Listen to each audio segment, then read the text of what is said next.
जपात सिद्धिर जपात सिद्धिर जपात सिद्धिर न संशय। उठते बैठते खाते पीते हंसते हर समय जपते रहो। नाम है ठाकुर जी का। आपका गुरु मंत्र जो है, गुरु श्लोक, गुरु मंत्र जो आपको मिला है, या द्वादशाक्षर मंत्र है, यो जो मंत्र की विधि है, उसके लिए तो आपको आसन चाहिए, स्वच्छता चाहिए, एक जगह बैठना, मन एकाग्र होना, ये सब चाहिए। पर नाम तो आप हर समय जप सकते, हर समय, हर क्षण। तो वैष्णव की सबसे पहली निष्ठा है नाम निष्ठा। इसलिए नाम को प्रारंभ कीजिए। अच्छा, नाम के प्रति 2-3 बातें ध्यान रखिएगा। नाम जपना भी एक सेवा है, और जैसे मंदिर की ठाकुर जी की सेवा है ना, उसमें अपराध नहीं होना चाहिए, उसमें लगन होनी चाहिए, उसमें तत्परता होनी चाहिए, उसमें स्वच्छता, शुद्धता और हृदय में प्रसन्नता होनी चाहिए। ठीक वैसे नाम भी एक सेवा है। जब आप कृष्ण बोलें तो आपके चित्त में त्रिभंग लली वरहा पीड़म नटवर वपुः कर्णयो कर्णकारम कस्तूरी तिलकम ललाट पटले वक्षस्थले कौस्तुभम नासाग्रे वर मुक्ति कंतर तले वेणु करे कंकणम सर्वांगे हरिचंदनम सुललितम कंठे च मुक्तावली गोपस्त्री परिवेष्टितो विजयते गोपाल चूड़ामणि।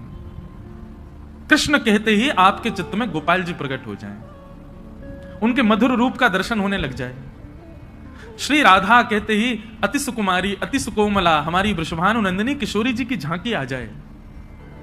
और फिर उस नाम को ही कभी इत्र मान करके, उस नाम को ही पंचामृत मान करके, उस नाम को ही वस्त्र मान करके, उस नामी की ही श्रृंगार करो, सेवा करो, माला पधराओ, सुंदर नाम से ही आरती करो, नाम का ही प्रसाद भोग अर्पित करो। इस प्रकार नाम से निष्ठा से सेवा होती है। केवल ये माला फेरना और जप पूर्ण करना, अपनी संख्या पूर्ण करना नाम जप नहीं होता है। चित्त में एक कुंज का निर्माण करो, सुंदर यमुना जी बह रही हैं, सुंदर हरे भरे वृक्ष हैं, पीछे सुंदर सुंदर गिरी कंदरा दिख रही हैं, बीच में एक सेज सजी है, उस सेज पर हमारे श्याम सुंदर विराजे हैं और नाम चल रहा है।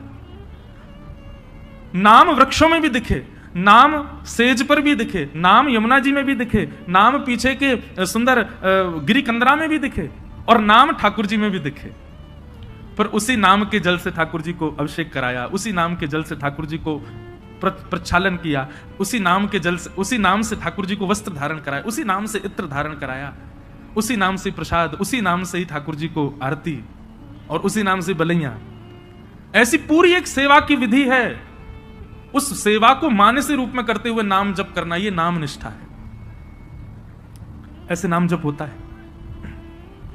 नाम जप का दूसरा रूप, आज जितना हुआ है कल उससे अधिक होना चाहिए।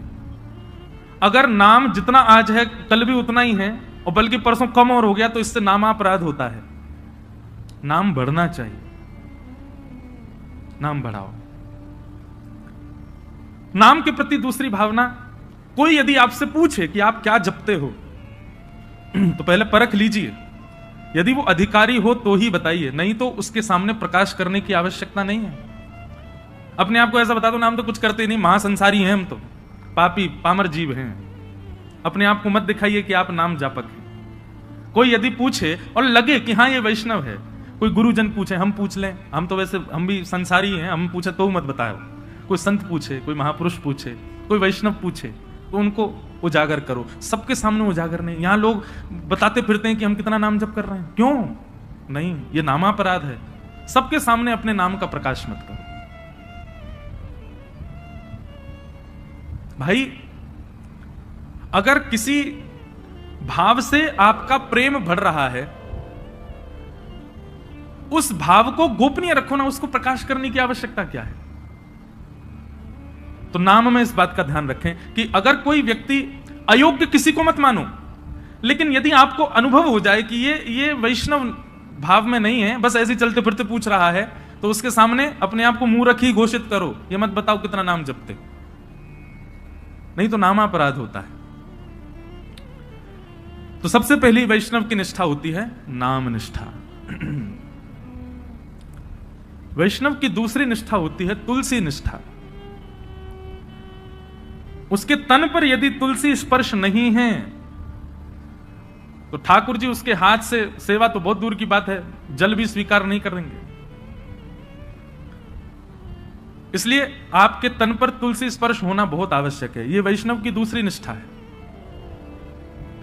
कई लोग पूछते हैं तुलसी धारण करने के लिए, आप लोग धारण कर लीजिए। लेकिन उसके बाद लोग पूछते हैं महाराज जी अगर हम तुलसी धारण कर लें और कहीं कुछ खाना पाना हो तो? तुलसी धारण करने के बाद में एक नियम का पालन आपको निश्चित रूप से करना है कि कुछ भी खान पान ऐसा नहीं करना जिससे तुलसी का अपराध बने। और यदि आपने कहीं गलती से तुलसी जी के धारण के पश्चात कुछ ऐसा खान पान किया है तो दूसरे दिन उन तुलसी जी को यमुना जी में पधराओ, आना पड़ेगा, भोपाल से वृंदावन ही आओ, तुलसी जी को पधराओ, क्षमा याचना करो, ब्राह्मण भोज कराओ, संतों के चरणों में प्रणाम करके क्षमा मांगो, फिर दूसरी तुलसी जी ठाकुर जी के चरणों में अर्पित करके फिर धारण करो, फिर ये वचनबद्ध हो जाना कि अब नहीं करेंगे। एक व्यक्ति मुझसे बोला, बोले महाराज जी जब खाते पीते हो उस समय उतार दें, खान पान करके फिर पहन लें। वाह, ऐसा नहीं करना है। मन में एक भाव आता है कि श्री तुलसी जी आपके कंठ में विराजमान होने के लिए अपने रूप का त्याग कर देती हैं।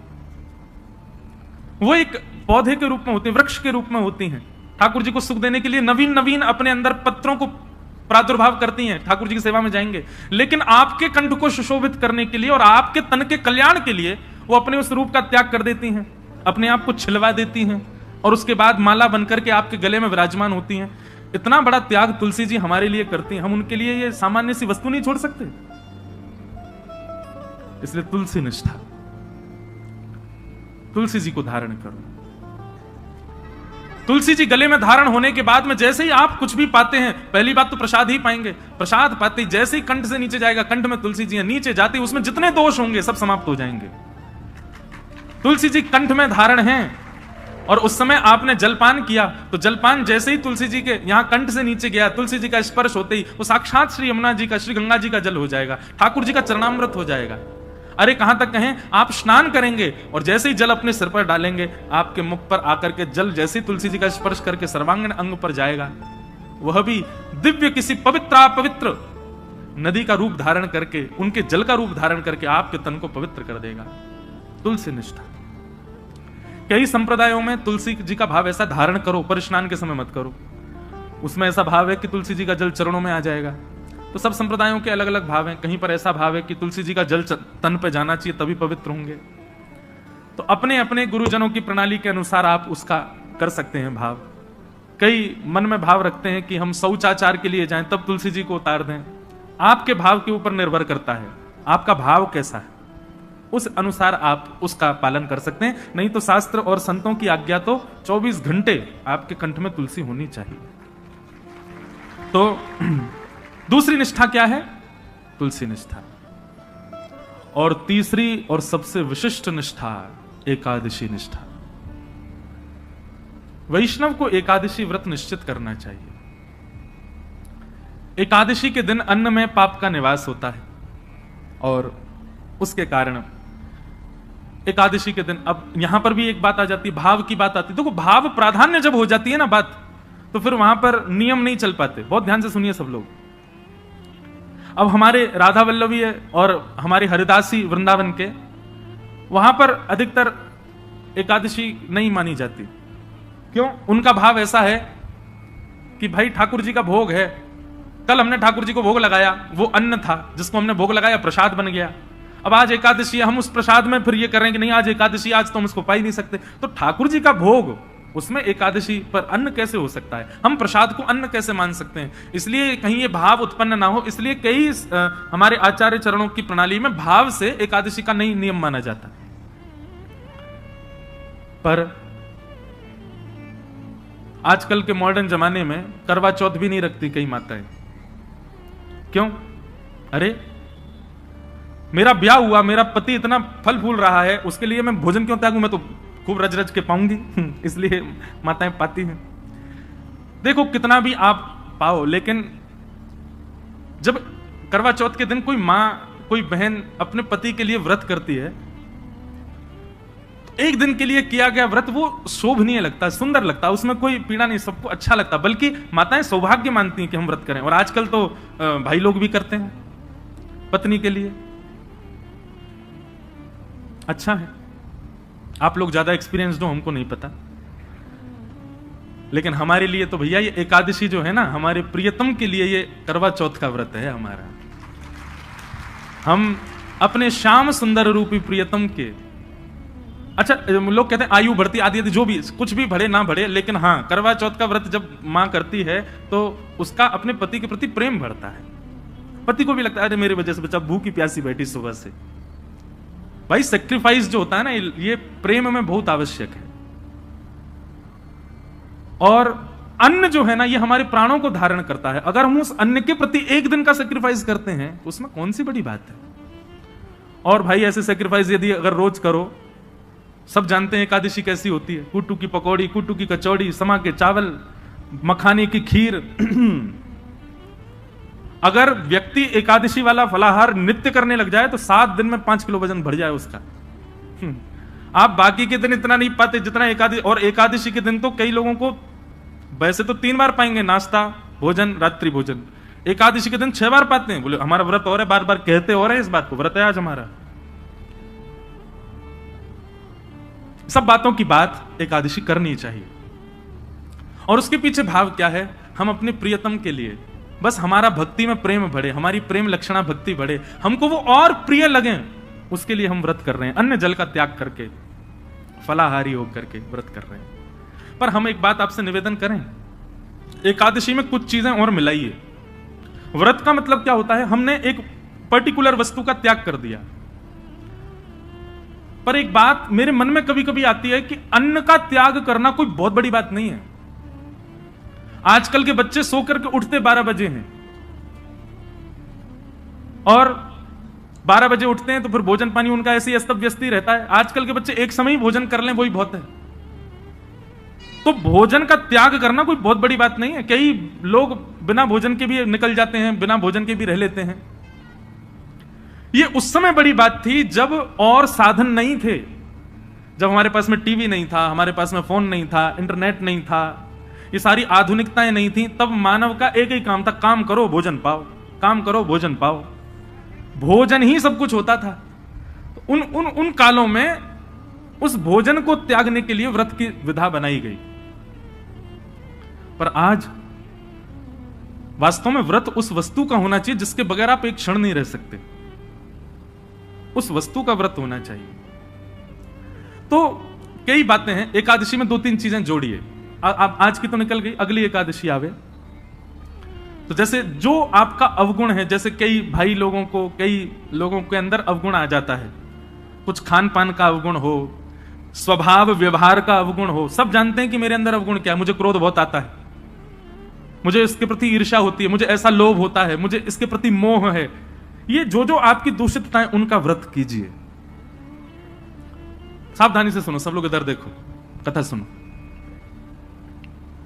अपनी दूषित वस्तु जिसके बगैर आप एक क्षण नहीं रहते, उसका त्याग कीजिए, तब व्रत माना जाएगा।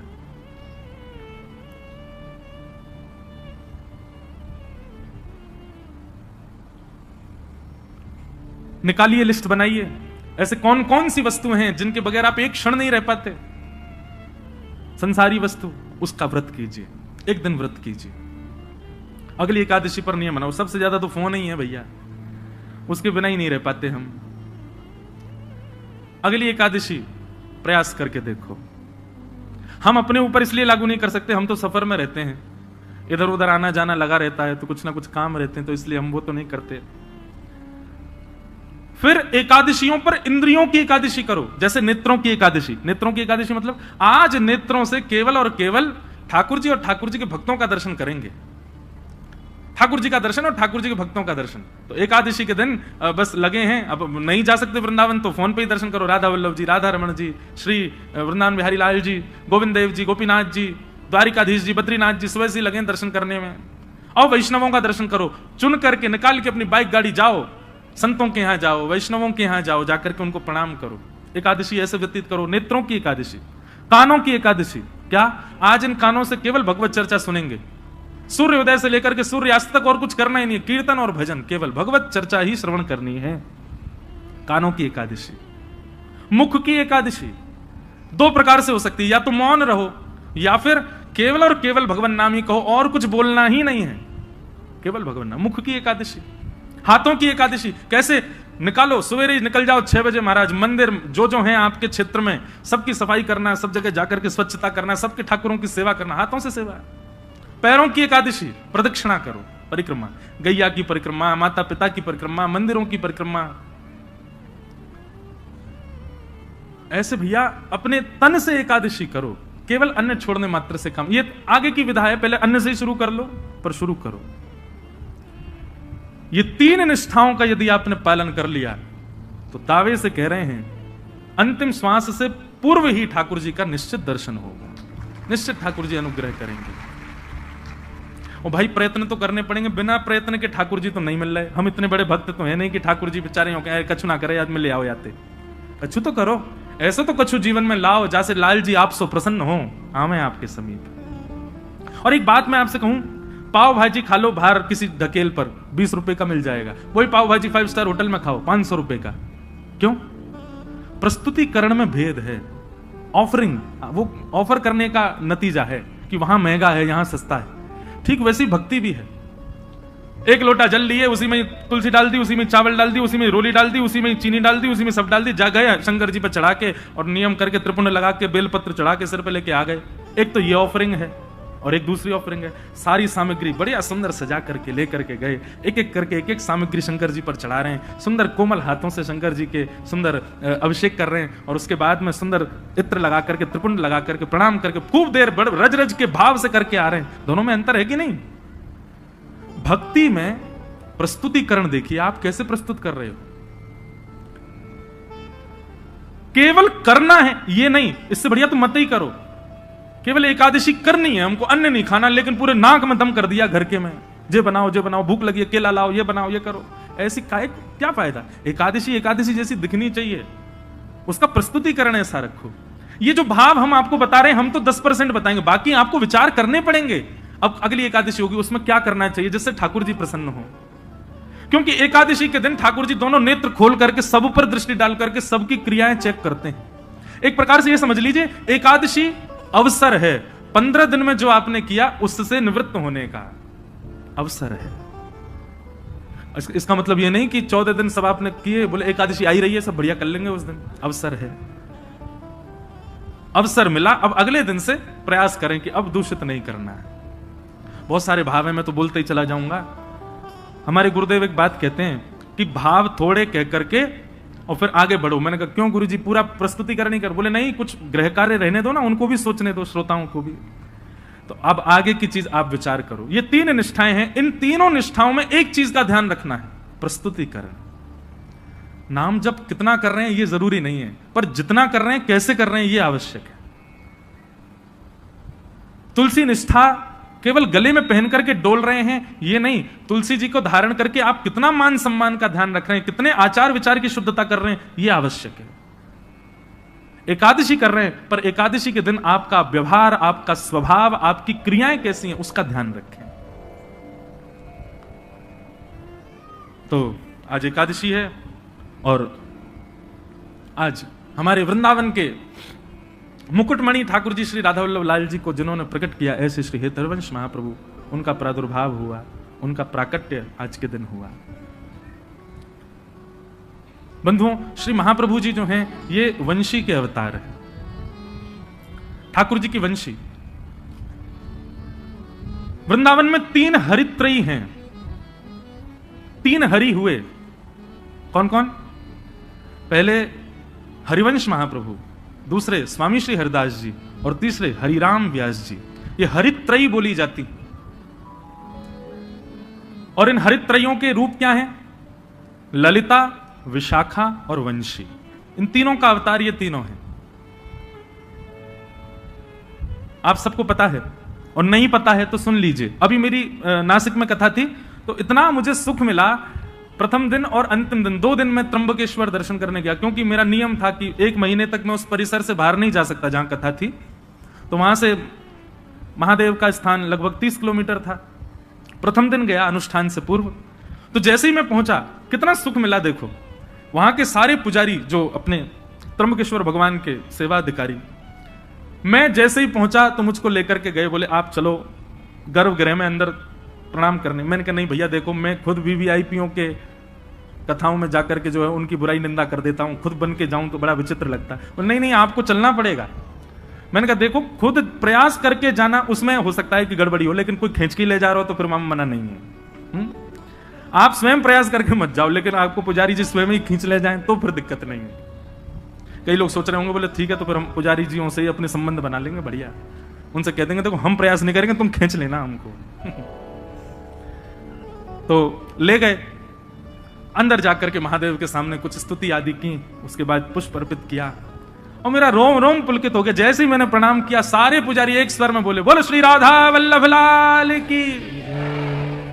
ये सुनते ही मेरा रोम रोम पुलकित। मैंने कहा आप लोगों ने, बोले नहीं, आपने कहा है ना कथा में कि श्री राधा वल्लभ जी जो हैं ये महादेव के ठाकुर जी, ये हमारे श्री महाकाल भगवान के निज ठाकुर जी हैं।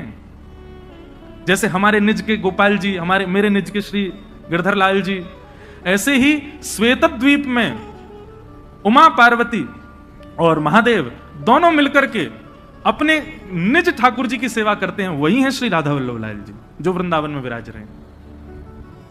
ये महादेव के ठाकुर जी।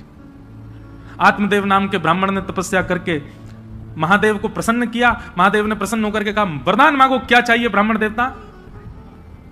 तो आत्मदेव ब्राह्मण जो थे वो थोड़े से उनके अंदर यह था कि मैं ऐसा कोई रत्न मांग लूं जिससे मेरे जीवन में कोई अभाव ना रहे, मुझे धन की प्राप्ति होने लग जाए उससे। और आत्मदेव ब्राह्मण ने महादेव से कहा, बोले आपके पास जो सबसे बहुमूल्य रत्न हो वो मुझे दे दीजिए। महादेव ने जैसे ही सुना नेत्र सजल हो गए, बोले तुम सब दुनिया मांग लो हमसे, लेकिन ऐसा मत कहो कि अपना बहुमूल्य रत्न दे दो, क्योंकि महादेव के बहुमूल्य रत्न तो श्री राधा वल्लभ जी हैं।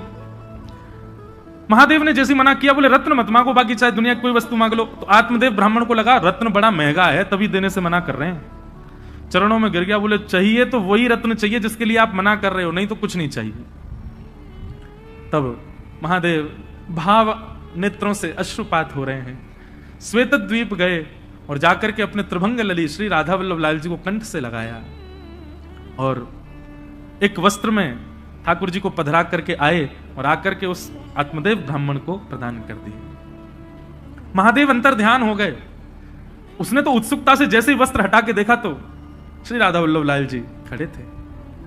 बट दुखी हो गया बेचारा, बोले मैंने तो रत्न मांगा था जी, ऊपर से सेवा और दे गए मुझको, तो वैसे ही खर्चा पूरा नहीं हो रहा घर का, अब इनको भी पधराना पड़ेगा सब कुछ।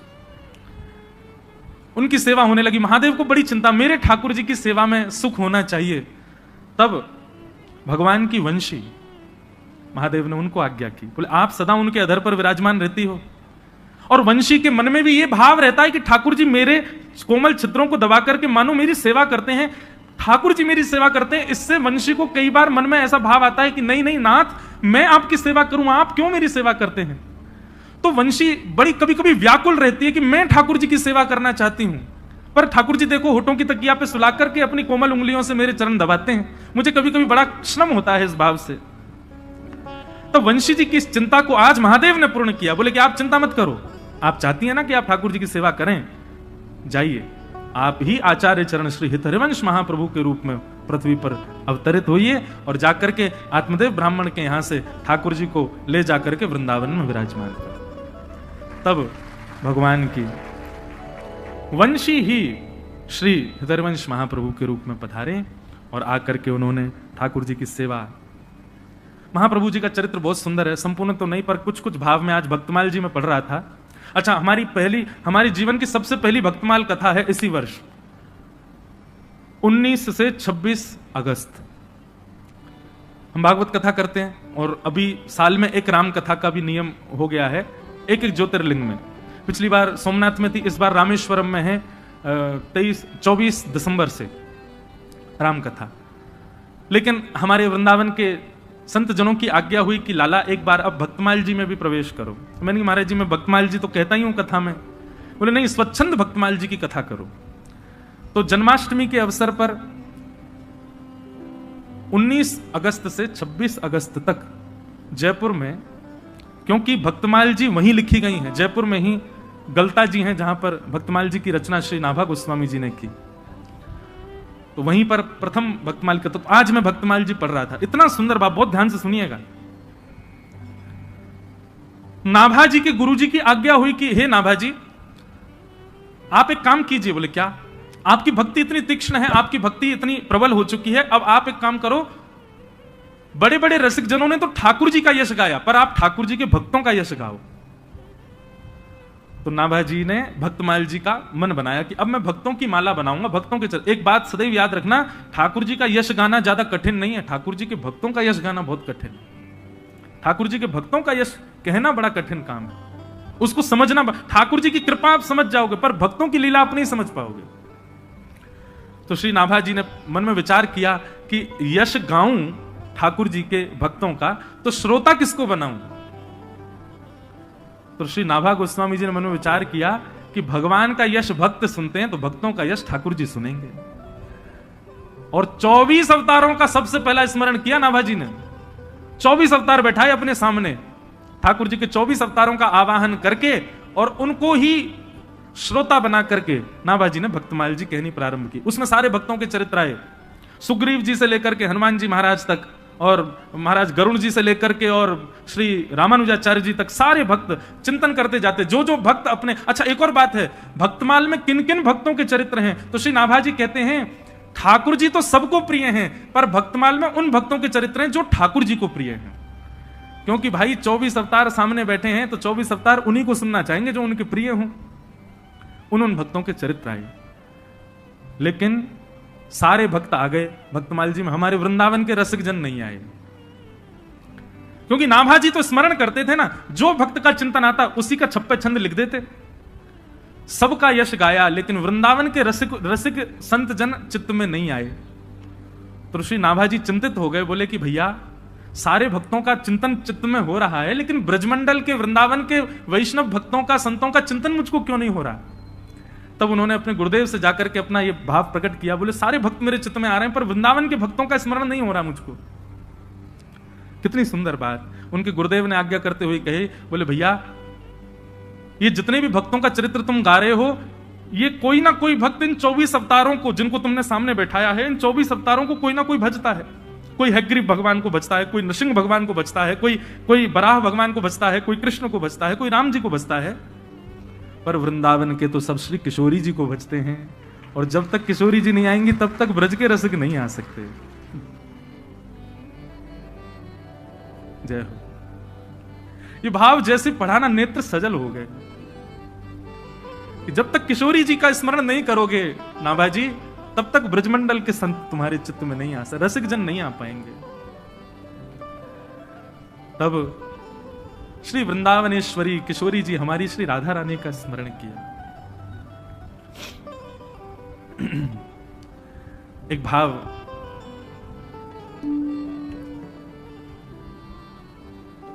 श्री किशोरी जी के लिए व्यासपीठ से प्रकट किया, उसी को कह करके चले आगे। वृंदावन में जाओ तो भैया किशोरी जी से इच्छा, मैं एक बात कहा करता हूं कथाओं में कि आपका मन वृंदावन जाने का हो रहा है तो समझो ठाकुर जी आपको याद कर रहे हैं। आप भोपाल स्टेशन से ट्रेन में बैठ गए तो समझ जाना ठाकुर जी आपको याद कर रहे हैं। शताब्दी में जाओ, चाहे कौन सी भी ट्रेन में जाओ, यहां से निकल करके महाराज झांसी पहुंच गए तो समझ जाना ठाकुर जी याद, जितना जितना वृंदावन के समीप पहुंचो समझना ठाकुर जी उतना ज्यादा याद कर रहे हैं।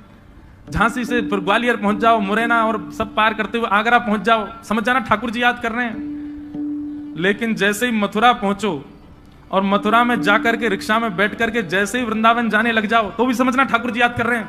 लेकिन वृंदावन की सीमा में प्रवेश करते ही अपने मन को सांत्वना देते कहना ठाकुर जी नहीं, श्री जी याद कर रही थी। क्योंकि भैया हमारे ठाकुर जी याद करेंगे ना तो हो सकता है ग्वालियर में इंजन खराब हो जाए, ठाकुर जी याद करेंगे तो हो सकता है मथुरा से दूसरी ट्रेन से वापस भोपाल आना पड़ जाए, ठाकुर जी याद करेंगे तो हो सकता है रिक्शा रास्ता में पंचर रह जाए।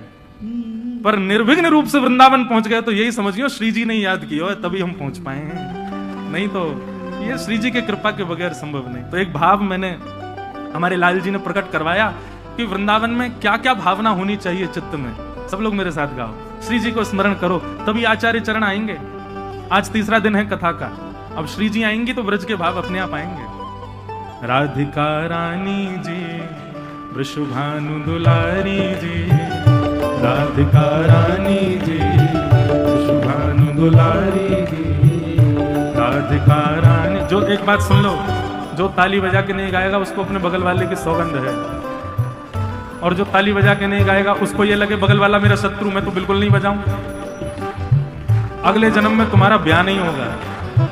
देखो खूब प्रेम से भाव से हमारी श्री जी को याद करो तो भैया निमग्न हो जाओ, भले ही नेत्र मत खोलो, नेत्र बंद करके वृंदावन का स्मरण करते हुए गाओ। ओ राधिका रानी जी, वृषभानु दुलारी जी, राधिका रानी जी, वृषभानु दुलारी जी, ओ सुन लो अरज हमारी हमारी, रहूं ब्रज रज को पास पास, रहूं ब्रज रज को पास, रहूं ब्रज रज को पास पास, रहूं ब्रज रज को भाव से। राधिका रानी जी, वृषभानु दुलारी जी, राधिका रानी जी, वृषभानु दुलारी जी, ओ सुन लो अरज हमारी हमारी, रहूं ब्रज रज को पास पास, रहूं ब्रज रज को पास पास, रहूं ब्रज रज को पास पास, बोल राधा रानी की, बरसाने वारी की।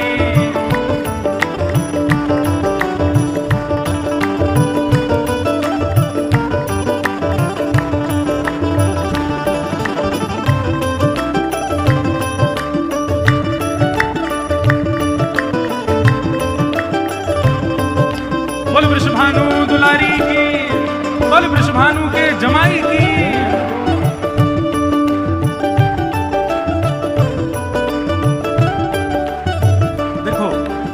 इस पद में तीन बातें हैं। वृंदावन की मंगला कैसी होनी चाहिए, वृंदावन का मध्य दोपहर कैसी होनी चाहिए, और वृंदावन की शाम कैसी हो। तीनों बातें सुनो। मंगला उठ यमुना जी नाम, मंगला उठ यमुना जी, ओ मंगला उठ यमुना जी नाम, मंगला उठ यमुना।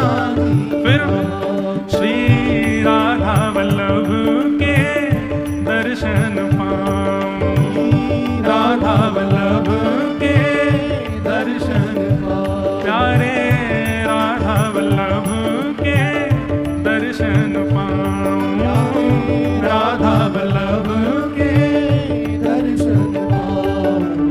ओ कीरत सुत प्यारी जी, वृषभानु दुलारी जी, कीरत सुत प्यारी जी, वृषभानु दुलारी जी, ओ सुन लो अरज हमारी हमारी, रहूं ब्रज रज को पास पास, रहूं ब्रज रज को पास, रहूं ब्रज रज को पास पास, भाव से जय हो। राधिका रानी जी, वृषभानु दुलारी जी, राधिका रानी जी, वृषभानु दुलारी जी, ओ सुन लो अरज हमारी हमारी, रहूं ब्रज रज को पास पास, रहूं ब्रज रज। बोल वृंदावन धाम की।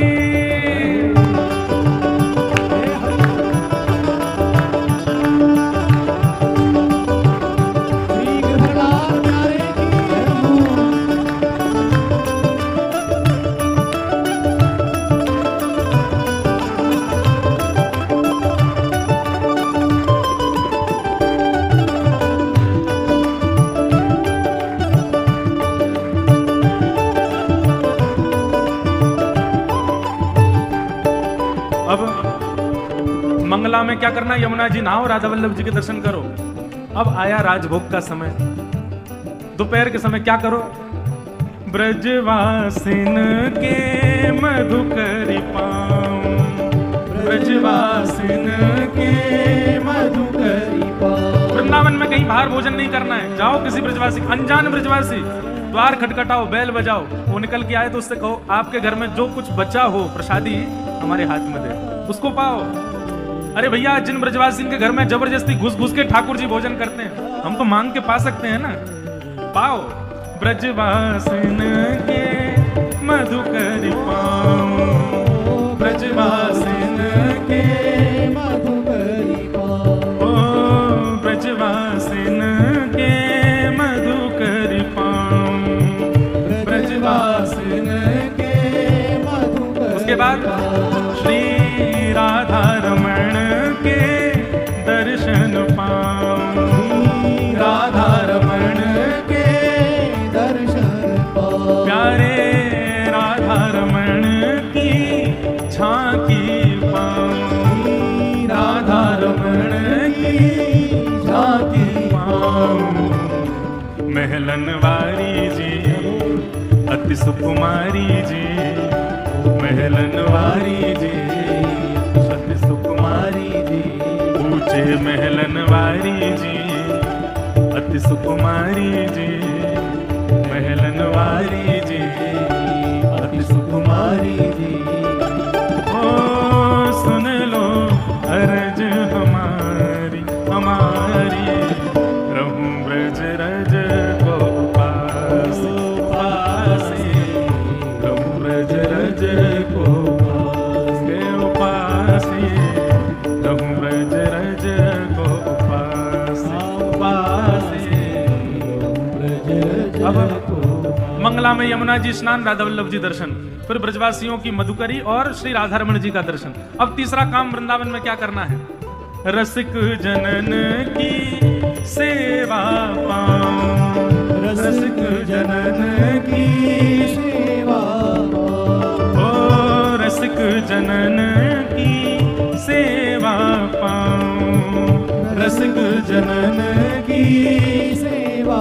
फिर प्यारे बांके बिहारी संग नेह लगाऊं, बांके बिहारी संग नेह लगाऊं, प्यारे कुंज बिहारी संग नेह लगाऊं, प्यारे कुंज बिहारी संग नेह लगाऊं। कृष्ण मनोहारिणी जी अति सुकुमारी जी, कृष्ण मनोहारिणी जी अति सुकुमारी जी।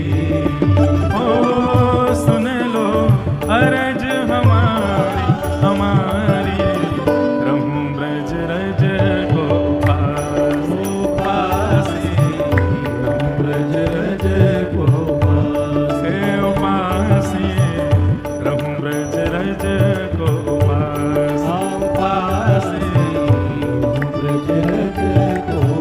भाव से राधिका रानी जी विश्वभानु दुलारी जी, राधिका रानी जी विश्वभानु दुलारी जी। ओ सुन लो अर्ज हमारी हमारी, रहूं ब्रज रज को पास पासे, ब्रज रज को पासे, रहूं ब्रज रज को पासे पासे, ब्रज रज को।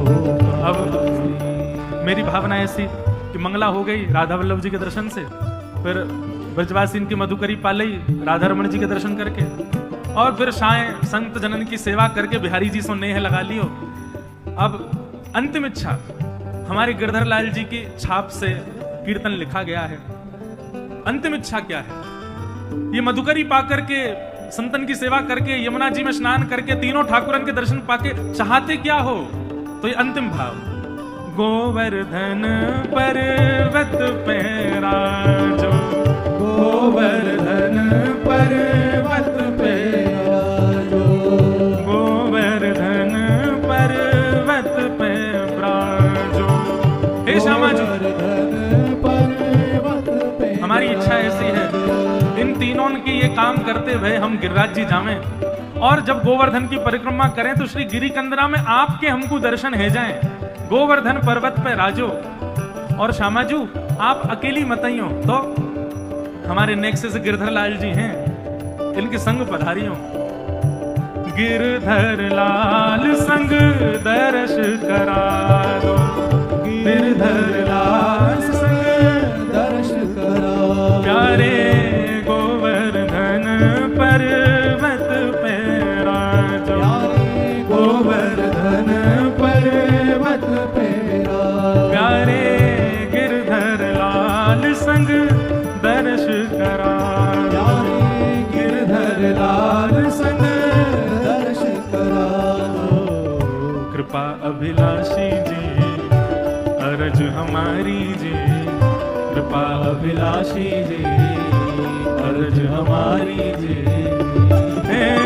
सुन लो अरज हमारी हमारी, रहूं ब्रज रज को पासे उपासे, रहूं ब्रज रज को पासे उपासे, रहूं ब्रज रज को पासे उपासे, ब्रज रज को पासे।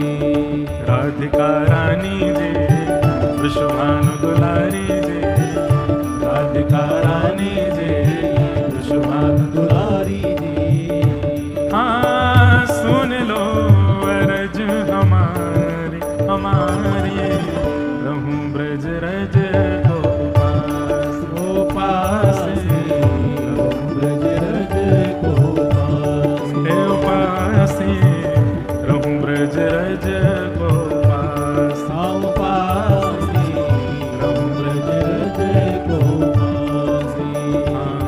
मन भूल मत जइयो राधा रानी के चरण, मन भूल मत जइयो राधा रानी के चरण, ओ राधा रानी के चरण, श्यामा प्यारी के चरण, राधा रानी के चरण, श्यामा प्यारी के चरण, राधा रानी के चरण, वृषभानु दुलारी के चरण, राधा रानी के चरण, भाव से मेरे मन भूल मत जइयो राधा रानी के चरण, मन भूल मत जइयो राधा रानी के चरण, ओ वृषभानु की किशोरी सुन गैया हूते भोरी, वृषभानु की किशोरी सुन गैया हूते भोरी, प्रीत जान के हूँ थोड़ी तोहे राखेगी शरण, प्रीत जान के हूँ थोड़ी तोहे राखेगी शरण, हाँ प्रीत जान के हूँ थोड़ी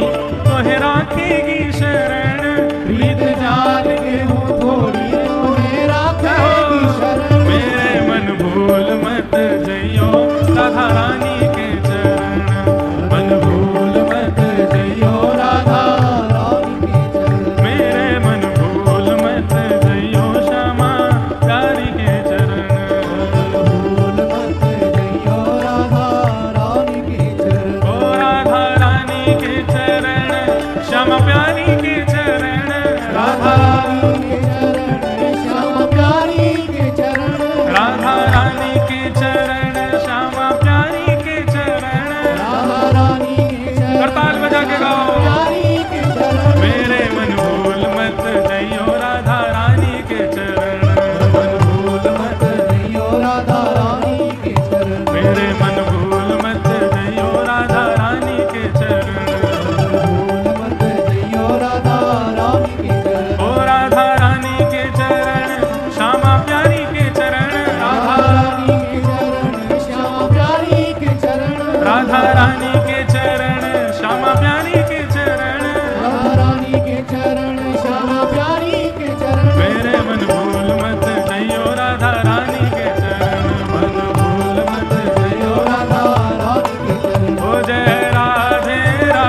बरसाने वारी की, पल वृषभानु के जमाई की, जो ना बोले वामे दे।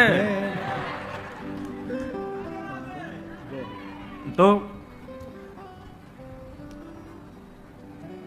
नाभा गोस्वामी जी बोले सारे भक्तों का चिंतन हो रहा है लेकिन ब्रज के भक्तों का चिंतन नहीं हो रहा। तब उनके गुरुदेव ने आज्ञा की, बोले तुमने 24 भगवान के अवतारों का आह्वान कर लिया तो जो 24 अवतारों को पूजते हैं उनके तुमको चिंतन हो रहे हैं, पर भैया ये ब्रजवासी हैं, ये तो केवल एक ही को पूजें। कौन को? बोले वृषभानु दुलारी को, श्यामाजू को। जब तक किशोरी जी का स्मरण नहीं करोगे, किशोरी जी का आह्वान नहीं करोगे, तब तक ब्रज के रसिक संतों का स्मरण नहीं हो सकता। हमारे ब्रज में गांव में हमारे माई श्यामाजू को राज। कैसी श्यामाजू? बोले जाके अधीन सदा ही सांवरो, जाके अधीन सदा ही सांवरो, या ब्रज को सिरताज।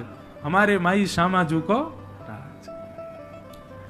आहा, तब नाभा जी ने श्री किशोरी जी का स्मरण किया और किशोरी जी का स्मरण करते ही सबसे पहले उनके चित्त में जो स्मृति आई वो थी श्री हित हरिवंश महाप्रभु। उन्हीं का ही चिंतन आया जिनका आज उत्सव है।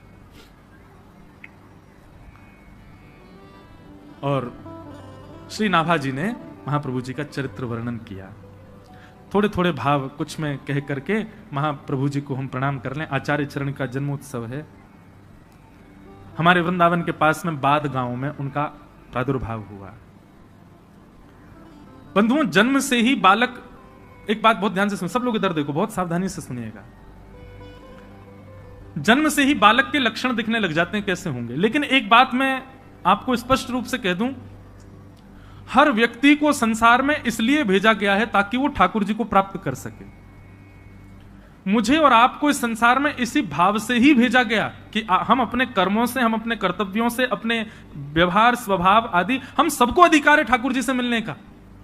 पर धीरे धीरे धीरे धीरे हम संसार की माया में इतने फंस जाते हैं कि अपना मुख्य उद्देश्य भूल जाते हैं। सब पा लेते हैं लेकिन जिनको पाने के लिए आए थे वही नहीं पा पाते। इसका प्रत्यक्ष प्रमाण है, आप छोटे से बालक को देखो। आप छोटे से बालक के सामने डीजे बजा दो बहुत जोर से, क्या होगा?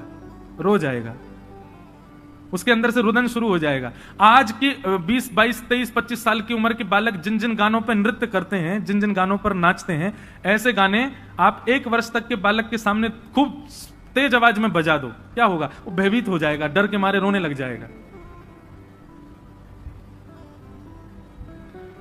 कल रात्रि में भोपाल भ्रमण पर गया था, हमारे मुदगल जी लेकर के गए। ये बोले मुझे आपकी एक जगह कथा करानी। मैंने कहां कराओगे? तो जो नया रेलवे स्टेशन है वहां हम रात को गए करीब 10:30, 11 बजे। आहा, वहां पे सारे जो है आजाद परिंदे घूम रहे थे। बिना जनवरी दिसंबर के भी उनके मुख से धुआं निकल रहा था। और ये मुझको कहे यहां कथा करानी है महाराज जी, और यही सब श्रोताओं के। मैंने कहा जय हो, धन्य है। और धुआंधार वहां गाने चल रहे थे, तो देख करके इच्छा हुई कि चलो करेंगे, कभी यहां भी करेंगे। तो एक बालक का स्वभाव उससे ही पता चल जाता है कि वो ठाकुर जी से मिलन के लिए ही आया है। उसके सामने आप राधा राधा राधा करके देखो, वो हंसने लगेगा, उसको किलकारी आ जाएगी, खुश हो जाएगा, प्रसन्न हो जाएगा। और हर बालक, मुझे नहीं लगता संसार का ऐसा कोई बालक होगा जो बैठना सीख जाए और कुछ समय बाद आप कुछ गाओ और वो ताली ना बजाए। उसके हाथ निश्चित करताल बजाते हैं। उसका भगवत कीर्तन सुन के प्रसन्न होना और ये करताल बजाना इस बात को प्रमाणित करता है कि वो कहीं ना कहीं ठाकुर जी से संबंध है। पर धीरे धीरे धीरे धीरे फिर संसार के व्यसन भोगों में हम उसको लगाते हैं और बड़े होकर के उसको कथा में बैठने में भी शर्म आने लग जाती है, उसको तिलक लगाने में भी लज्जा होने लगती है, ताल बजाने में भी उसको बहुत लज्जा का अनुभव होता है। तो ये बात प्रमाणित है, एक बालक के रूप को देख करके लगता है कि हम सबको अधिकार दिया ठाकुर जी ने कि हम उनको प्राप्त कर सकें, पर माया के कारण हम नहीं कर पाते। हरिवंश महाप्रभु जी के, श्री हरिवंश महाप्रभु जी के चरित्र में आता है कि जब वो छोटे से थे तो कोई राधा बोल देता था ना, उनकी निद्रा खुल जाती थी और निद्रा खुद पालने में ही जोर जोर से किलकारियां भरते, ऐसे श्री महाप्रभु जी। और 6 महीने की अवस्था में, सब लोग इधर देखो, यहां देखो, कथा सुनो, 6 महीने की अवस्था में महाप्रभु जी ने पलना में पौधे पौधे, जैसे बालक कुल बुलाता है ना, कुल बुलाने का मतलब समझते हैं, नन्हा सा बालक कुल बुलाता है, उसके मुख से स्वर निकलते हैं, वो बड़े प्यारे होते हैं वो शब्द। ऐसे ही महाप्रभु जी 6 महीने की अवस्था में अपने पलना में पौधे पौधे कुल बुला रहे थे, और जब वो कुल बुला रहे थे तो उनके स्वर साधारण नहीं थे। उनके महाप्रभु हितरवंश महाप्रभु जी के ताऊ जी श्री नरसिंह आश्रय जी महाराज, नरसिंह आश्रम जी महाराज, उन्होंने जब ये स्वर सुना तो वो बोले कि ये बालक के सामान्य शब्द नहीं है, और उन्होंने ध्यान से जब शब्द सुने तो कलम लेकर के उसको लिखना प्रारंभ किया, जो स्वर बालक के 6 महीने की अवस्था में प्रकट हो रहे थे। और जब लिखते गए लिखते गए लिखते गए अंत तो गत्वा देखा तो श्री राधा रस सुधा निधि ग्रंथ तैयार हुआ, महाप्रभु जी के 6 महीने की अवस्था के स्वर से। उसी समय वो समझ गए ये बालक सामान्य नहीं है, साधारण नहीं है। हमें लगता आज का बालक भी कुछ ऐसा ही ग्रंथ का अवलोकन बोलता होगा, लेकिन माता पिता ओ ले ले ले करके उसको शांति कर देते हैं, और उसको, क्योंकि ये बात सामान्य नहीं है। वो बालक मदालसा कहती है, शुद्धोषि मुक्तोषि निरंजनोषि संसार मायाम परिवर्जितोषि संसार मायाम परित्यज्य निद्राम मदालसा वाक्य उवाच बालम। वो बालक परम शुद्ध है, वो ठाकुर जी के समीप होके आया है अभी अभी आपके घर पर। वो ठाकुर जी के मूल रूप को जानता है, ठाकुर जी का चिंतन उसको पता है। उस समय अगर वो कोई स्वर प्रकट कर रहा है तो निश्चित है उसमें कोई वेदवाणी निश्चित होगी, पर हम लोग इतने ज्ञानी नहीं, इतने ज्ञाता नहीं, इसलिए हमको पता नहीं चल पाता। 6 महीने की अवस्था में जो स्वर प्रकट हुए उन्हीं से ही राधा सुधा निधि, जो कि हमारे वृंदावन के राधा वल्लभियों का प्राण धन है, वो प्रकट हो गया। धीरे धीरे महाप्रभु जी बड़े हुए, और आप श्री के पूज्य पिताजी महाराज श्री व्यास मिश्र जी, उनके यहां ठाकुर जी की सेवा थी, वो ठाकुर जी की सेवा करते थे, और आपके घर के ठाकुर जी का नाम श्री राधाकांत जी था।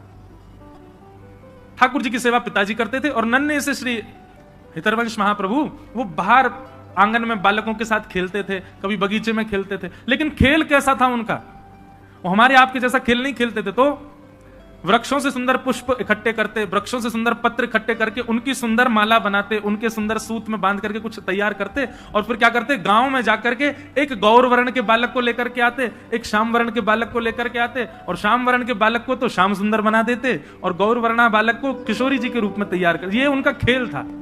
और फिर दोनों को तैयार करके और फिर दोनों को निहारते, नन्हे सी अवस्था में, 6-7 वर्ष की अवस्था में, और फिर निहार के बलैया लेते, और बलैया लेने के बाद फिर क्या करते, किशोरी जी का श्रृंगार उतार करके ठाकुर जी जिनको बनाया उनको पहना देते, और ठाकुर जी का श्रृंगार किशोरी जी को पहना देते। ऐसा उनका खेल विलास था।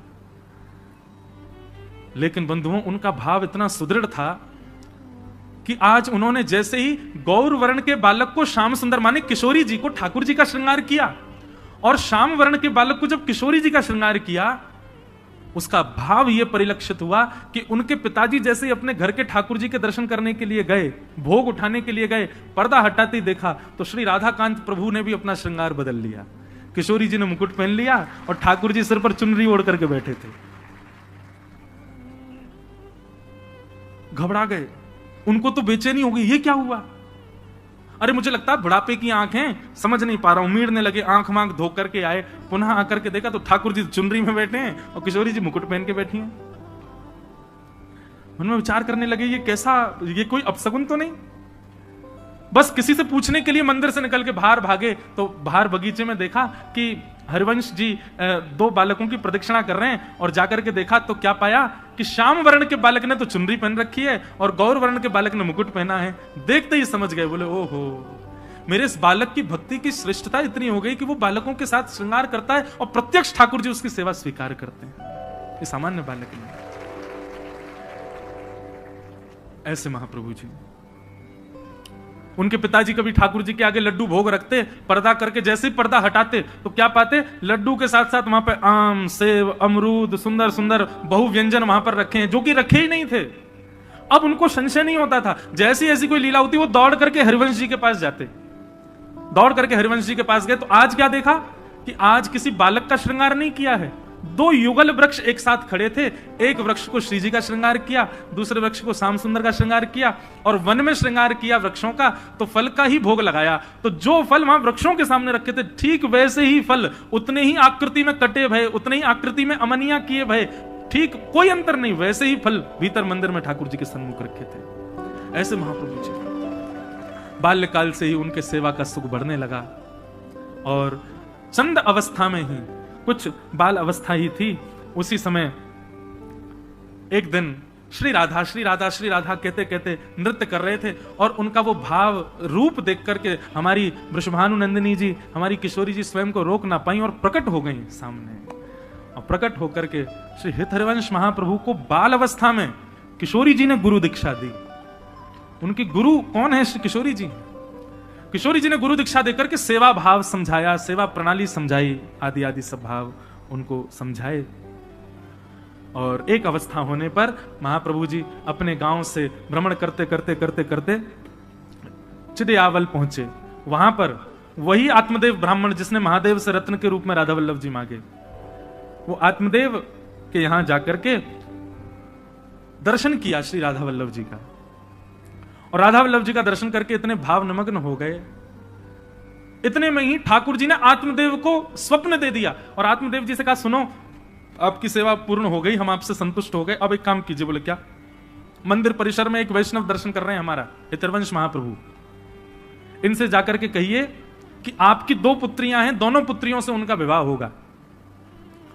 इधर देखो भैया, यहां देखो, वो हेलीकॉप्टर मत देखो, और ये अगर चले तो कीर्तन में चले तो ज्यादा अच्छा, नहीं तो सबकी नजर इस पे जाए। सब लोग सावधानी से सुनो। हम क्या बता रहे थे, भूल गए, कहां था मैं? हाँ, तो आत्मदेव जी को राधा वल्लभ जी ने कहा कि आप, क्योंकि हरिवंश महाप्रभु तो विरक्त होके चले गए थे वन में, अब ब्याह नहीं करना उनको, वो तो सन्यास आदि का भाव उनके अंदर आ गया था। बोले बस वन में जाएंगे, राधा राधा रटेंगे। लेकिन जैसे ही राधा वल्लभ जी के दर्शन किए आत्मदेव जी के घर पर, तो आत्मदेव जी को स्वप्न देकर के राधा वल्लभ जी ने कहा, हम तुम्हारी सेवा से बड़े प्रसन्न हैं, अब एक काम करो, द्वार पर जो ये आए हैं इनसे अपनी दोनों पुत्रियों का विवाह कर दो। वो मना करें तो उनको कहना राधा वल्लभ जी की आज्ञा है, और सुनो विवाह कर दो अपनी पुत्रियों का। तो आत्मदेव जी जो थे थोड़े संकोच में, जय जय, ब्याह करते हैं तो फिर तो दहेज देना पड़ता, बहुत सामग्री, मेरे पे कहां इतनी सामग्री। बोले एक काम कर, तू मुझे ही दे दे दहेज में उनको, मैं ही चला जाऊंगा उनके साथ, और ये सब मेरे श्रृंगार भी उन्हीं को ही दे देना, वही मेरी सेवा करेंगे। और आत्मदेव जी ने आज्ञा की, ठाकुर जी ने आज्ञा की, ऐसा कहा तो महाप्रभु जी ने स्वीकार किया, दोनों पुत्रियों के साथ विवाह किया, और श्री राधा वल्लभ जी को उपहार रूप में अपनी गोद में लेकर के श्री वृंदावन पधारे। और वृंदावन में मदन टेर एक स्थान है, वहां आकर के श्री राधा वल्लभ जी को विराजमान किया। कालांतर में ठाकुर जी का मंदिर निर्माण हुआ, फिर उसमें ठाकुर जी विराजमान हुए। बोलो श्री राधा वल्लभ लाल की, श्री हितरवंश महाप्रभु के, प्यारे वृंदावन धाम की। इसीलिए हम सप्तनिधि के पद में गाते हैं, आतुर हित हरिवंश पुकारो, श्री राधा राधा नाम, आतुर हित हरिवंश पुकारो, श्री राधा राधा नाम, हे आतुर हित हरिवंश पुकारो, श्री राधा राधा नाम, आतुर हित हरिवंश पुकारो, श्री राधा राधा नाम। हे सघन कुंज यमुना तट आयो, सघन कुंज यमुना तट आयो, मदन टेर वृंदावन आयो, मदन टेर वृंदावन आयो, प्यारो राधा वल्लभ लाल, वृंदावन प्यारो वृंदावन, वृंदावन प्यारो वृंदावन, हे श्री वृंदावन मेरो वृंदावन, वृंदावन मेरो वृंदावन, सघन कुंज यमुना तट आयो, सघन कुंज यमुना तट आयो, प्यारो राधा वल्लभ लाल, वृंदावन मेरो वृंदावन, वृंदावन मेरो वृंदावन, हे श्री वृंदावन प्यारो वृंदावन, वृंदावन प्यारो वृंदावन, बोल राधा वल्लभ लाल की। ऐसे हमारे वृंदावन के मुकुटमणि श्री राधा वल्लभ लाल जी, जिन आचार्य चरण के द्वारा पधराए गए, जिन आचार्य चरण के द्वारा वहां पर विराजमान किए गए ऐसे श्री हितरवंश महाप्रभु, जिनका आज प्रादुर्भाव दिवस है, उन आचार्य चरणों के पावन चरण कमलों में हम इस भाव से प्रणाम करते हैं कि हे आचार्य चरण, आप हम पर कृपा करें।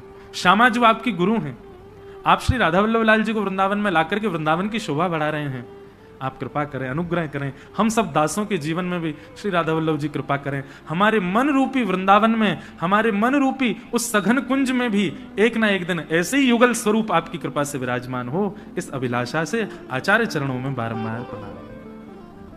आज के इस मंगल दिवस की हम इसी बेला को प्रणाम करते हैं। आज तो पूरी कथा ही वृंदावन में हो गई। देखो, यही है। हमारे जन्मदिन से क्या होता है? गुब्बारे फूटते हैं। हमारे जन्मदिन से क्या होता है? केक कटते हैं। हमारे जन्मदिन से क्या होता है? 4-5 लोग आकर के और तला हुआ भोजन खा के बीमार होते हैं। लेकिन आचार्य चरण का जब जन्मोत्सव होता है तो हजारों वैष्णवों के चित्त में वृंदावन प्रकट हो जाता है। हजारों वैष्णवों के चित्त में श्री राधा वल्लभ लाल जी प्रकट हो जाते हैं। एक वैष्णव भक्त का मंगल प्रादुर्भाव दिवस कितना आनंद देने वाला होता है। बंधुओं, एक बार को ठाकुर जी के उत्सव भूल जाना, पर ये रसिक जन संतों के कभी उत्सव भूला मत करो। और इन उत्सवों पे जैसे आप जन्माष्टमी, रामनवमी पर ठाकुर जी का श्रृंगार विशेष करते हो, इन उत्सवों पर भी अपने ठाकुर जी का विशेष श्रृंगार किया करो। लेकिन वो तो तब हो ना जब जाने आचार्य चरणों को। उसके लिए सत्संग सुनो, वैष्णवों को सुनो, आचार्य चरणों के बारे में, उनकी तिथि कौन सी होती है, क्या होता है, इन सबका एक नियम बनाओ। ये भी एक वैष्णव नियम है। हम रामानुज संप्रदाय के, लेकिन हम जरूरी नहीं है कि केवल अपने संप्रदाय की बात, हम सारे संप्रदायों के आचार्यों को प्रणाम करते हैं। जिसके बारे में पता चलता जाता है उन सबको प्रणाम करता हूं। मेरे अंदर वो भाव नहीं कि केवल हमारे आचार्य सर्वोपरि है, पर ये सब आचार्य भी अनुग्रह करेंगे तभी कृपा होगी। और क्योंकि वृंदावन ब्रजवासी हैं भैया, तो ब्रजवासी तो सबरे संप्रदायन को, हमारे आचार्य तो साक्षात ठाकुर जी हैं। और ठाकुर जी को जो प्रसन्न कर दे, ठाकुर जी को जो लाड़ लड़ावे, वो सब हमको प्रिय है। इस भाव से हम आपको प्रणाम करते हैं। आइए आज के भागवत क्रम में प्रवेश करें। तो कल हम आप सब लोग श्रवण कर रहे थे, सौनकादि ऋषियों ने 6 प्रश्न किए और इन्हीं 6 प्रश्नों में 7 दिन की कथा। और इसी विषय को बताते हुए श्री सूत जी महाराज वर्णन करते हैं। अच्छा, एक राधा वल्लभ लाल जी के लिए मेरे मन में, मैं अपनी इच्छा से नहीं रह पाता। आज मैं व्यास मंच पर जब बैठा तो एक पद मेरे मन में आया जो श्री महाप्रभु जी का ही है। तो एक बार मन में, और एक अंतिम भाव है कि इस पद से एक बार युगल सरकार को प्रणाम कर लें और फिर उसके बाद कथा में आज के में प्रवेश करेंगे। हमने कही ना, श्यामा जो आ गई, अब तो कथा, अब तो फिर वृंदावन रसी चलेगो। शहीद हरवंश महाप्रभु एवं उनके वंशा में प्रकट हुए सब वैष्णव जन इस भाव को बड़े भाव से गाते हैं। गौर श्याम मेरे लोचन गहनो, गौर श्याम मेरे लोचन गहनो। सब लोग गाओ। गौर श्याम मेरे लोचन गहनो, गौर श्याम मेरे लोचन गहनो। कानों में तो कुंडल पहन लिया अपने आभूषण के रूप में, नाक में भी बाली पहन लेते हैं आभूषण के रूप में। नाक में नथनी पर क्या पहनते हैं, क्या पहनते हैं नाक में? तो जो भी पहनते हैं ना। गले में भी हार पहनते हैं। लेकिन इन नेत्र रूपी इन इंद्रियों में क्या धारण करें? तब कहते हैं गौर यानी कि श्री किशोरी जी, श्याम यानी कि हमारे ठाकुर जी। दूसरे भाव में गौर यानी बलराम, श्याम यानी श्री कृष्ण, दोनों भाव से। गौर श्याम मेरे लोचन गहनो, गौर श्याम मेरे लोचन गहनो। इनको गाऊं इन्हीं को रिझाऊं, इनको गाऊं इन्हीं को रिझाऊं, इनको गाऊं इन्हीं को रिझाऊं, इनको गाऊं इन्हीं को रिझाऊं। इन बिन मोहे आवे ना कछु कहनो, इन बिन मोहे आवे ना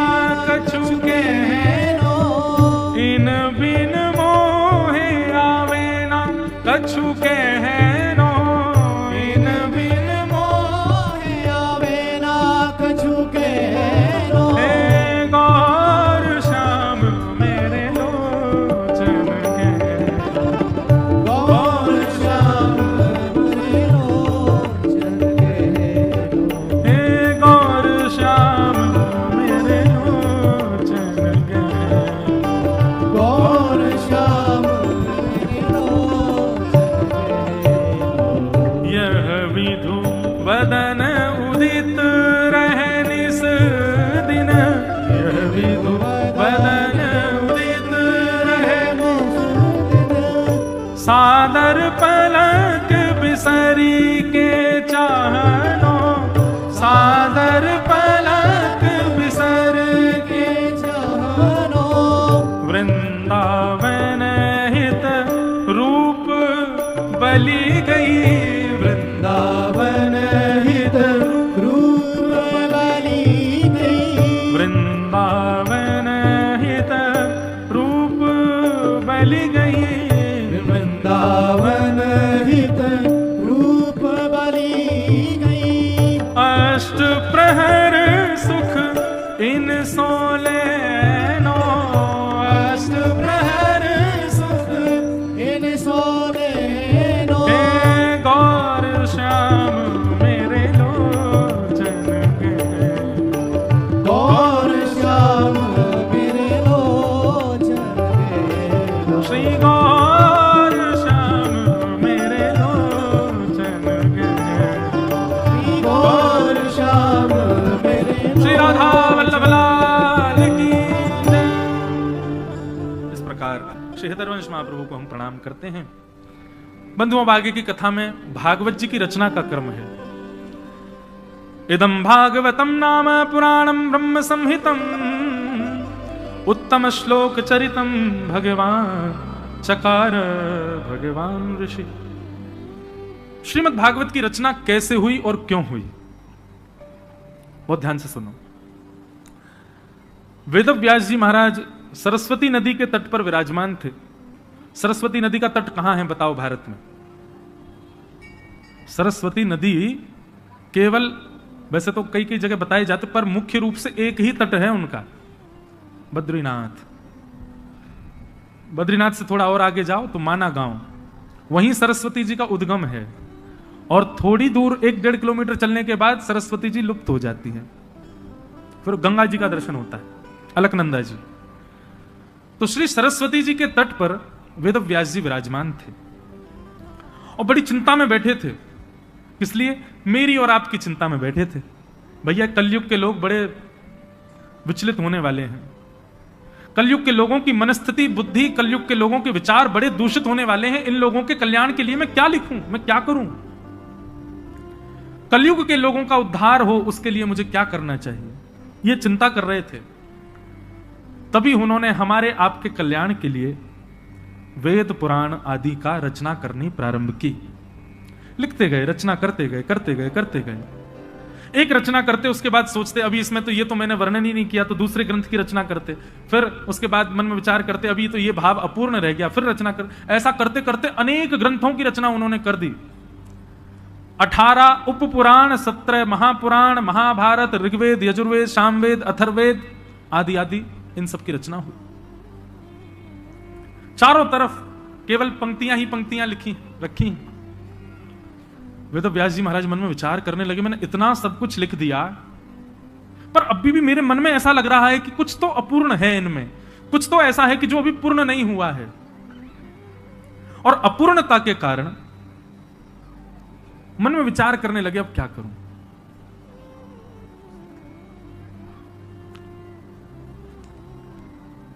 चिंतित बैठे थे, तभी वहां नारद जी का आगमन हुआ।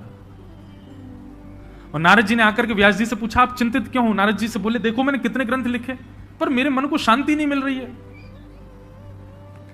नारद जी महाराज बोले, भगवान मैं बताऊं आपके हृदय को शांति क्यों नहीं है? बोले जी बताइए ना। तब नारद जी कहते हैं, बहुत ध्यान से सुनो, भागवत जी क्यों लिखी गई, कैसे लिखी गई? कि भवतानुदित प्रायम यशो भगवतो मलम ये नैवासौ न तुष्येत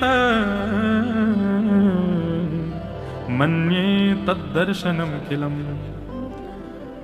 कि न यद्वचश्चित्रपदम हरेर्यशो जगत् पवित्रम प्रगणित करहि चेत् तद्वायुषम तीर्थमुशन्ति मानसा न यद्रहंसा निर्मन्तु शिक्षया। बहुत सावधानी से सुनो। नारद जी महाराज कहते हैं, बोले भगवान जिस कीचड़ में कौवे स्नान करते हैं ना, वहां कभी हंस नहीं आते। हंस तो परम पवित्र जल में स्नान करता है, उसी में ही रहता है।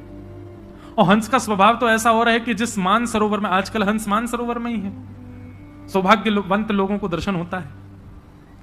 हंस का स्वरूप है, यदि जिस सरोवर में वो रहता है वहां एक तिनका भी डाल दिया जाए तो हंस तुरंत आएगा निकालने के लिए, वो अपवित्र स्थान पर रह ही नहीं सकता। ये एक तर्क दिया नारद जी ने कि जिस जलाशय में कौवे स्नान करते हैं वहां हंस नहीं आते।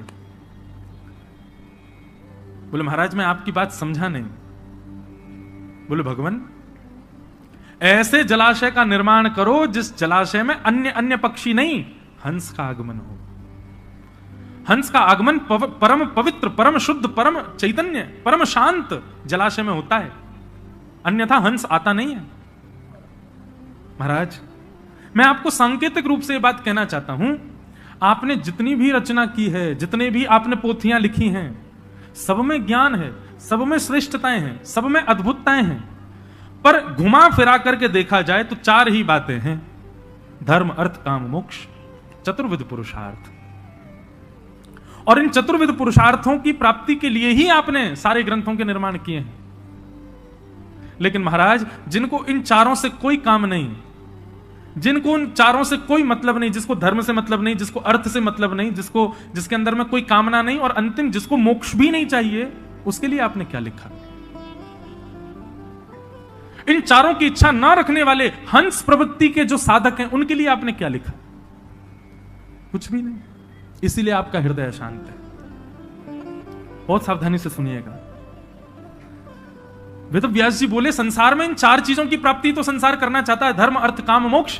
पांचवी तो कोई वस्तु है नहीं। नारद जी बोले नहीं, पांचवी एक वस्तु है, और जो उस पांचवी वस्तु का साधक होता है उसको इन चारों से कोई अभिप्राय नहीं होता। और वो पांचवी वस्तु क्या है, वो पांचवा पुरुषार्थ क्या है, जिसकी साधना करने वाला इन चारों के वश में नहीं रहता, इन चारों की उपासना नहीं करता। बोले पांचवा पुरुषार्थ का नाम है प्रेम। प्रेम का जो पथिक है उसको ना तो धर्म की चिंता होती, प्रेम का जो पथिक है उसको ना ही अर्थ की चिंता होती, प्रेम का जो पथिक है ना ही उसके चित्त में कोई कामना होती, और प्रेम का जो पथिक है उसको मोक्ष की भी चिंता नहीं होती। ऐसे प्रेम के पथिकों के लिए आपने क्या लिखा? कुछ भी नहीं। इसीलिए आपका हृदय अशांत है। भवतानुदित प्रायम यशो भगवतो मलम ये नैवासौ न तुष्येत मन्ये तद्दर्शनम खिलम। नाथ आपने जितना कुछ भी लिखा है, इनसे प्रेम पथिक, प्रेम के उपासकों का कोई अभिप्राय सिद्ध नहीं होगा। प्रसिद्ध कथा है, आप सब जानते होंगे। ठाकुर जी को ज्वर चढ़ा था, वैद्यों ने कहा वैष्णवों की चरण धूलि लाओ, भगवान के माथे से लगाओ। सबने मना कर दिया, लेकिन जब नारद जी वृंदावन की गोपियों के पास में जाकर के कहते हैं कि ठाकुर जी को ज्वर चढ़ा है और वैद्यों ने रसिकों की, वैष्णव जनों की चरण रज मांगी है, गोपियों ने भर भर के चरण रज दे दी। नारद जी महाराज कहते हैं आपको डर नहीं लगता?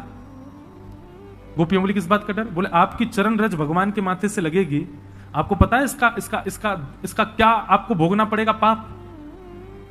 अरे भैया मंदिरों में तो ठाकुर जी के सामने कमर कर दें, पीठ कर दें ठाकुर जी को तो भी अपराध माना जाता है। आप अपने चरण रज भगवान के मस्तक पर लगाने के लिए दे रही हैं। मानता हूं कि यह औषधि आवश्यक है, परंतु आपको यह विचार नहीं होता कि इसके लिए आपको नरक जाना पड़ेगा।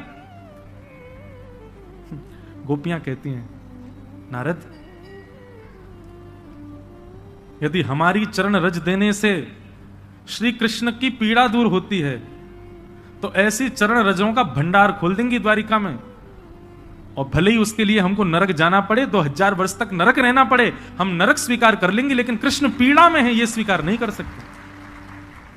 हम अपना कष्ट स्वीकार कर लेंगी, यम के कोड़े स्वीकार कर लेंगी, लेकिन कृष्ण पीड़ा में है, ये तो नरक से भी ज्यादा बड़ी वेदना है हमारे लिए, हम उसको स्वीकार नहीं कर सकते।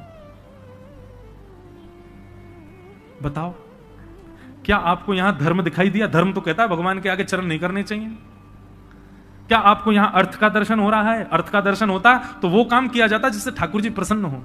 ठाकुर जी रीच करके कुछ दें, पर यहां पर अर्थ भी नहीं है, ठाकुर जी की प्रसन्नता है बस, कोई कामना भी नहीं है।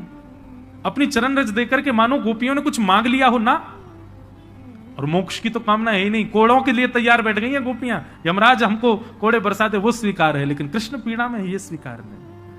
उसी समय नारद जी ने कलम उठाई और नारद भक्ति सूत्र का निर्माण किया, और उसमें जब प्रेम की व्याख्या करते हैं नारद जी तो कहते हैं, हे प्रेम पथिकों सावधान हो जाओ, यदि प्रेम के उपासक बनना चाहते हो तो तुमको किसका पालन करना है? बोले यथा ब्रज गोपिका नाम, ब्रज की गोपियां, ये ब्रजवासी, यही आपको प्रेम सिखा सकते हैं और कोई प्रेम नहीं सिखा पाएगा। तो प्रेम के जो उपासक होते हैं, अरे भाई सामान्य संसार में किसी कन्या से प्रेम करने वाला, सामान्य संसार में किसी सामान्य कन्या के प्रति प्रेम रखने वाला, वो क्या क्या नहीं कर बैठता है। धूप ताप का भी विचार नहीं करता,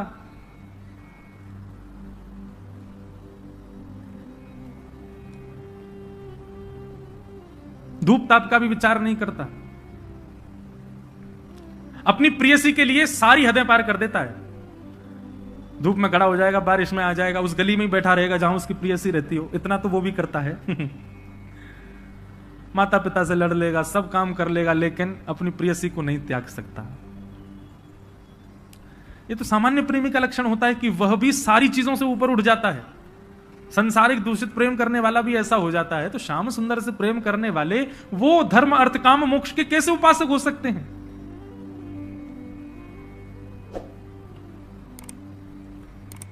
नारद जी कह रहे हैं, व्यास जी आपके चित्त को तब तक शांति नहीं मिलेगी जब तक आप ऐसे किसी ग्रंथ का निर्माण ना कर दें जिसमें प्रेम प्रधान हो, जहां पर सेवा, जहां पर पुण्य प्रधान नहीं है, पाप प्रधान नहीं है, धर्म अर्थ काम मोक्ष प्रधान नहीं है, जहां पर केवल प्रेम प्रधान है, जब तक ऐसी कोई रचना आप नहीं करेंगे आपका चित्त शांत नहीं हो।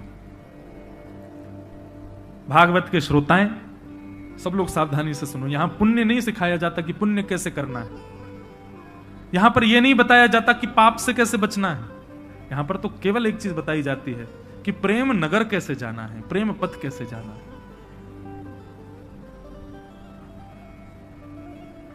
भागवत केवल वही सिखाता है। नारद जी महाराज बोले, भगवान अब आप प्रेम की परिभाषा, तो वेद व्यास जी बोले उसके लिए मुझे क्या करना पड़ेगा?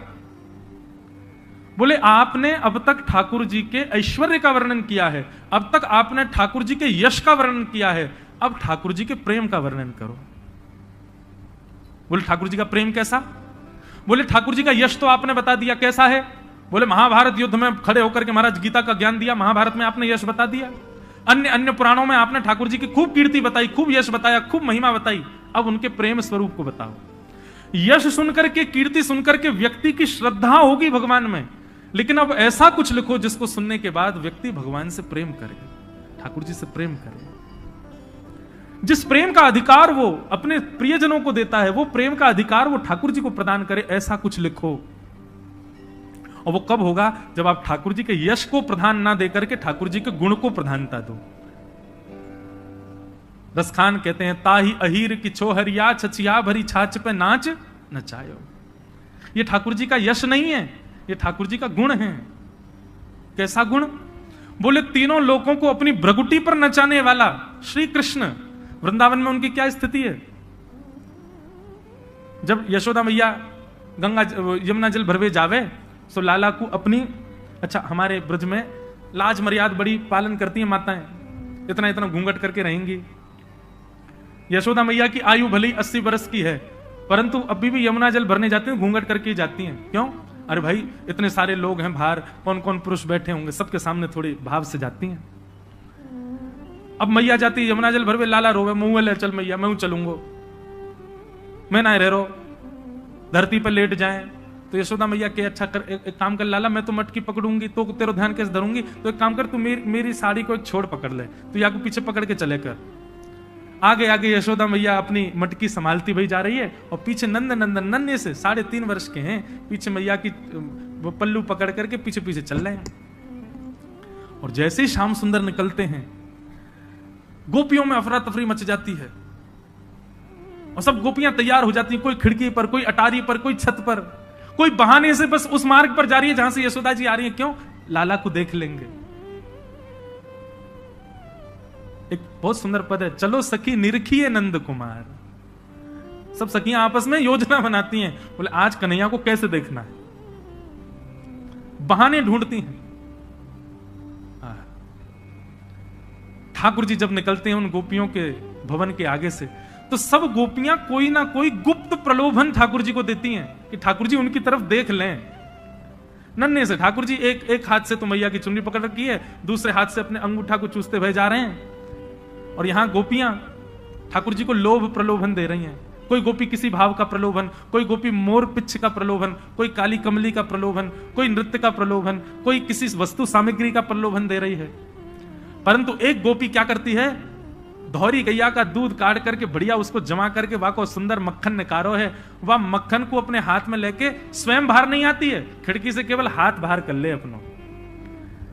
अब यशोदा मैया तो निकली, लेकिन ठाकुर जी की दृष्टि पड़ गई वही मक्खन पे। अब लाल जी वह मक्खन को देखें, रुक जाएं, लेकिन मैया को पल्लू खींचे तो चलन लगे। गोपी मक्खन दिखा के इशारों कर रही है, इतको आजा।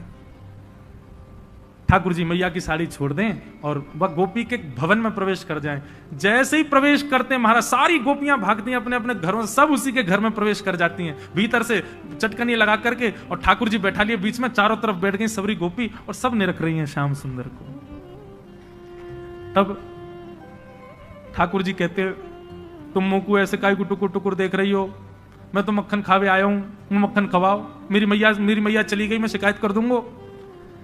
तब गोपियां कहती हैं, अच्छा लाला मक्खन खाएगो? बोले हाँ। ऐसे ना है मिलेगो, कछु मोल देनो पड़ेगो तो को।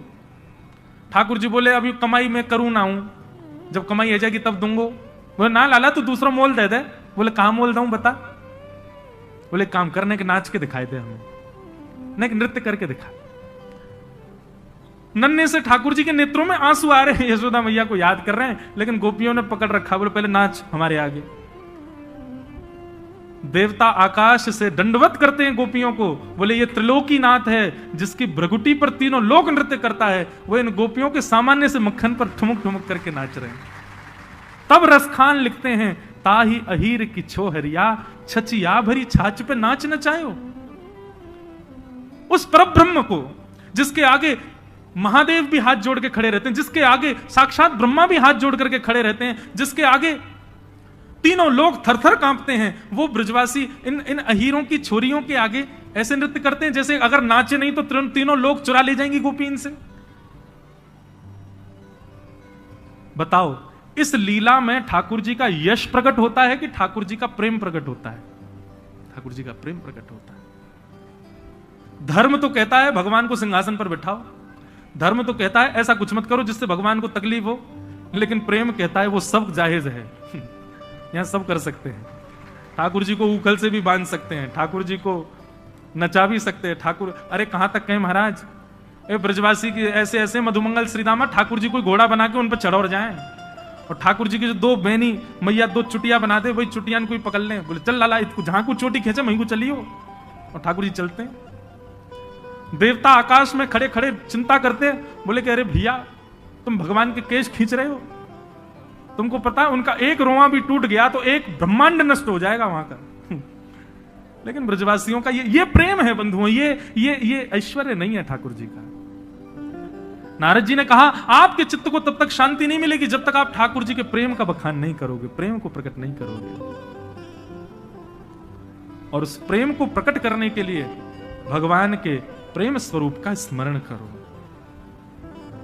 समाधिनानुस्मर तद विचेष्टितम, आप समाधि लगाओ और समाधि लगा करके भगवान के उत्तम श्लोक, उनके उत्तम लीलाओं का चिंतन करो, और चिंतन करके उन लीलाओं का सुंदर भाव वर्णन करो।